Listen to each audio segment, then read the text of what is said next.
টেলিপাড়াতে প্রতিনিয়ত প্রেমের খবর সামনে আসছে। কেউ লুকিয়ে প্রেম করছেন, কেউ আবার প্রকাশ্যে জানিয়ে দিচ্ছেন তারা সম্পর্কে আছেন। অনেক কাপেল এমনও আছে যারা বিষয়টাকে আলোচনাতেই রাখতে চান। যাই হোক, বেশ কয়েক মাস ধরে টেলিপাড়াতে চর্চায় ছিল শ্রীমা ভট্টাচার্য এবং ইন্দ্রনীল চ্যাটার্জির বিশেষ বন্ধুত্ব। কখনো একসাথে পুজো কাটানো, তো কখনো একসাথে বিদেশ ভ্রমণ।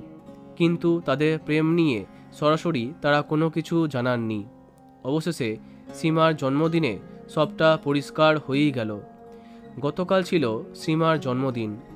রাত 12টায় তার বাড়ি পৌঁছে যান ইন্দ্রনীল। মনে মতো করে প্রেমিকার জন্মদিন পালন করলেন তিনি।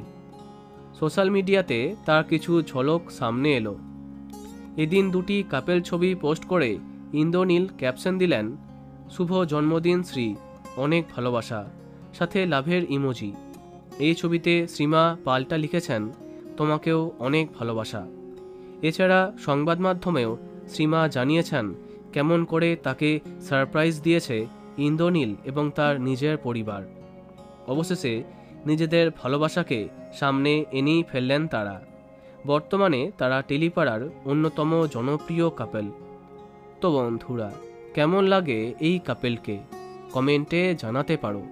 ভিডিওটি লাইক এবং শেয়ার করো। এই রকম অনেক ভিডিও পেতে সাবস্ক্রাইব করো কারেন্ট পজ। ধন্যবাদ।